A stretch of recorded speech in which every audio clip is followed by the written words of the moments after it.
Finance ವಿಚಾರದಲ್ಲಿ ಈಗ meeting ನಡೀತಾ ಇದೆ. ಈಗಾಗಲೇ ಬಿಲ್ಲು ಕ್ಯಾಬಿನೆಟ್ ಬಂದು ಚರ್ಚೆ ಮಾಡಿದ್ದೇವೆ. ಕೆಲವು ಇನ್ನು ಲೀಗಲ್ ಆಸ್ಪೆಕ್ಟ್ಸು ನೋಡ್ತಾ ಇದ್ದೇವೆ. We are very serious. So ಅದಕ್ಕೆ ಇವತ್ತು ಚೀಫ್ ಮಿನಿಸ್ಟ್ರು ಬೇರೆ ಮೀಟಿಂಗ್ಸ್ನೆಲ್ಲ ಕ್ಯಾನ್ಸಲ್ ಮಾಡಿ ಈಗ 4 ಗಂಟೆಗೆ ಇನ್ನೊಂದು ಸ್ಪೆಷಲ್ ಮೀಟಿಂಗ್ ಇಟ್ಕೊಂಡಿದ್ದಾರೆ. ಬಿಕಾಸ್ ಭಾಳ ಡೀಟೇಲಾಗಿ ಸ್ವಲ್ಪ ನಾವು ಹೋಗಬೇಕಾಗಿದೆ. ಏಕೆಂದರೆ ಸೆಂಟ್ರಲ್ ಗೌರ್ಮೆಂಟ್ಗೆ NBFC ಅವ್ರಿಗೆ ಪರ್ಸೆಂಟೇಜ್ ಆಫ್ ಇಂಟ್ರೆಸ್ಟ್ ಏನಿದೆಯಲ್ಲ ಅದು ಭಾಳ ಜಾಸ್ತಿ ಇದೆ. ಸೊ ಯಾವ ರೀತಿ ಕಂಟ್ರೋಲ್ ಮಾಡಬೇಕು ಮತ್ತು ನಮ್ಮ ಪೊಲೀಸವ್ರಿಗೆ ಏನು ನಾವು ಕಂಟ್ರೋಲ್ ಮಾಡಲಿಕ್ಕೆ ಅವ್ರಿಗೆ ಸ್ವಲ್ಪ ಶಕ್ತಿ ಕೊಡಬೇಕಾಗ್ತದೆ. ಆ ದೃಷ್ಟಿಯಿಂದ ಇವತ್ತು ನಾವು ವ್ಯಾಪಕವಾಗಿ ಚರ್ಚೆ ಸಲಹೆಗಳನ್ನು ಇನ್ನು ಕೆಲವು ಸೀನಿಯರ್ ಮಿನಿಸ್ಟರ್ಸ್ನ ಕರೆಸಿ ಈಗ ಮಾತಾಡ್ತಾ ಇದ್ದಾರೆ.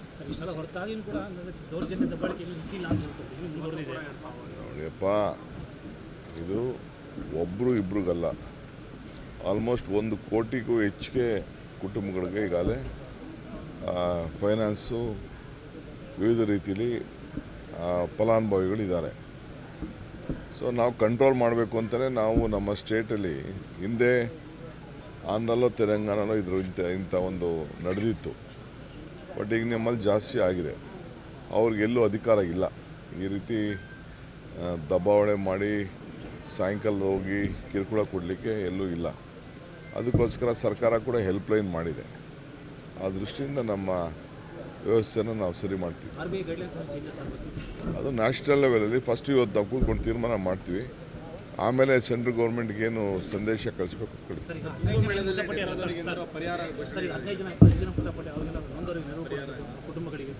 ನೋಡೋಣ. ಈಗ ನಮ್ಮ ರಾಜ್ಯದ ಬಗ್ಗೆ ನಾವು ಯೋಚನೆ ಮಾಡೋಣ. ಇನ್ನು ನಮಗೆ ಸಂಪೂರ್ಣವಾದಂಥ ಮಾಹಿತಿ ಈಗ ತರಿಸ್ಕೊಂಡಿದ್ದಾರೆ. ಅದು ನಂಬರ್ಸು ಕೆಲವರು ಜಾಸ್ತಿ ಹೇಳ್ತಾರೆ, ಕೆಲವರು ಕಡಿಮೆ ಹೇಳ್ತಾ ಇದ್ದಾರೆ. ಮುಖ್ಯಮಂತ್ರಿ ತೀರ್ಮಾನ ಮಾಡಿ. ನನಗೆ ಮಾಹಿತಿ ಇಲ್ಲ.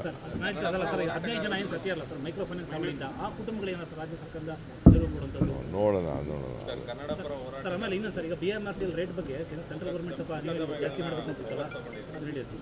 ನನಗಿರೋದು ಒಂದು ಬಾಯಿ.